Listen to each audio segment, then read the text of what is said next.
Isku soo noqod wanaagsan dhageystayaal waxaad nagala socotaan bartaan ku leenahay Facebook-ga ee Dayax Weerar Media. Waa mar kale iyo qaybtii labaad qisadii Shahiid Sheekh Deeq Allah u naxariistee.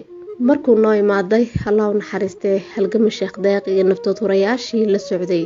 Waxaa iyaguna soo laabtay naftii hore Gamcagood iyo naftii hore Beergel. Gaadhigii noohada ahaa ay wateen wadada intii laga soo bixiyay ayaa doorka la soo geliyay. Kadib waxaa ciidanka iskugu yeedhay Allah u naxariistee halgama Sheekh Deeq. Wuxuu nagu salaamay salaanta Islaamka. Salaan kadib waxa uu soo jeediyay khudbad cajiib ah.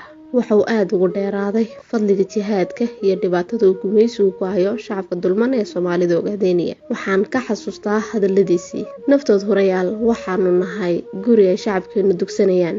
Waxaanu nahay ilayska kaliya ee shacabkeenu sugayaan. Waxay doonayaan inay na gumaystaan. Waxaan rabnaa inaanu gumaadno. Maanta laga bilaabo waxaa dusheena saaran mas'uuliyadda 9 milyan oo shacab la gumaysta ah. Gumaysigu waa dulli, laakiin waxaa ka sii dullisan ninka madaxiisa hoos u dhiga. Khudbad dheer kadib waxa uu sheekhu ciidanka ku amray inuu nin walba tuutihiisa xidho.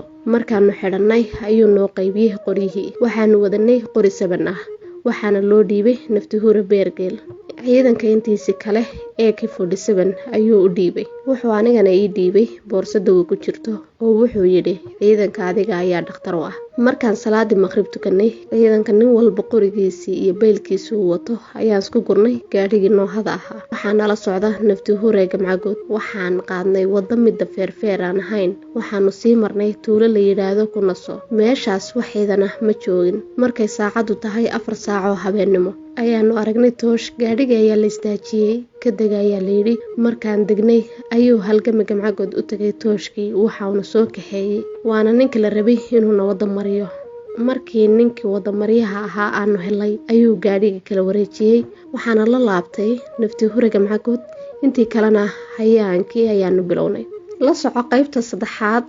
Waxaan idin akhrineysay anigoo ah Maryan Xamdi. Qoraaga qormadanina waa Cabdirasaaq Shukri. Intaanu ku kulmi doono qaybta 3aad waxaan kaga tegaynaa sidaas iyo nabad.